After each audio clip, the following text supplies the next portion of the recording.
Assalamualaikum warahmatullahi wabarakatuh.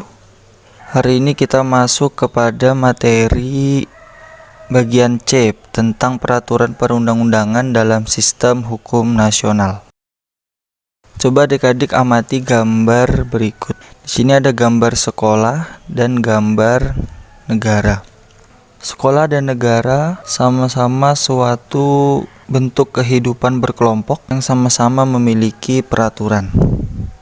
Apa itu peraturan? Peraturan adalah ketentuan yang mengikat warga, golongan masyarakat, dapat dipakai sebagai panduan, tatanan, dan kendalikan perbuatan yang sesuai dan diterima. Setiap warga masyarakat harus menaati aturan yang berlaku. Apa sih pentingnya peraturan? Peraturan itu sangat penting karena peraturan itu berfungsi untuk mengatur kehidupan warga negara atau kehidupan masyarakat dalam menciptakan keamanan dan ketertiban di dalam kehidupan. Coba adik-adik semua bayangkan jika tidak ada peraturan. Pasti kehidupan ini akan menjadi kacau, tidak tertib, dan pasti banyak menimbulkan masalah. Contoh peraturan yang ada di sekolah, yaitu tata tertib sekolah. Banyak sekali peraturan atau tata tertib yang harus ditaati seluruh warga sekolah. Salah satunya adalah dilarang merokok dan dilarang membuang sampah sembarangan. Peraturan ini harus ditaati oleh seluruh warga sekolah. Apabila ada yang melanggar akan dikenakan sanksi. Sanksinya itu tergantung dari kesepakatan bersama. Peraturan dalam lingkup negara. Negara juga harus memiliki peraturan. Dalam hal ini, peraturan di negara adalah Undang-Undang Dasar Negara Republik Indonesia tahun 1945.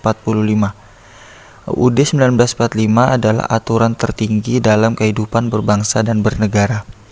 Seluruh kehidupan masyarakat diatur dalam UUD 1945.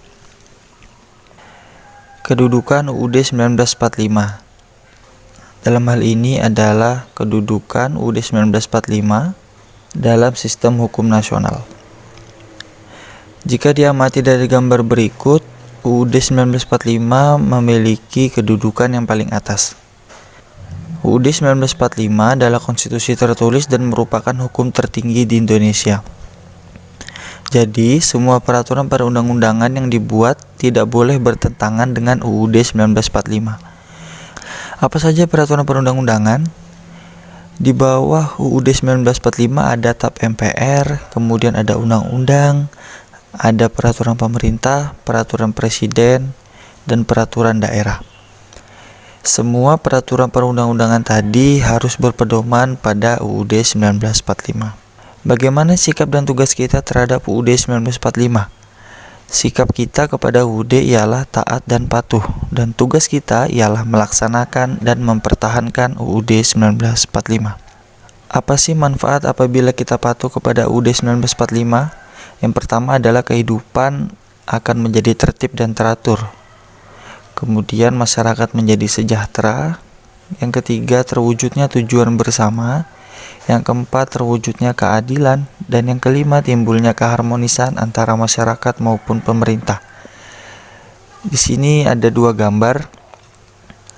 Gambar pertama adalah tertibnya lalu lintas.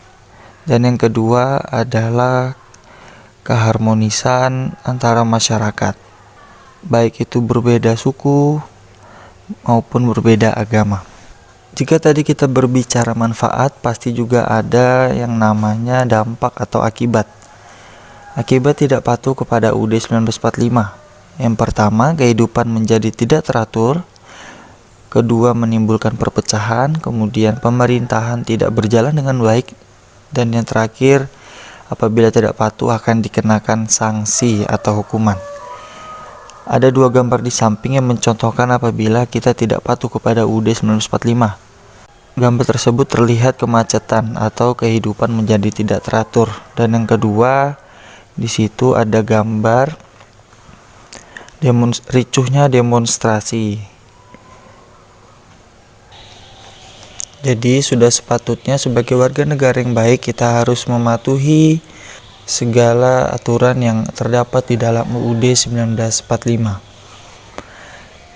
Mungkin itu saja materi yang dapat kakak sampaikan. Seperti biasa, hari ini ada tugas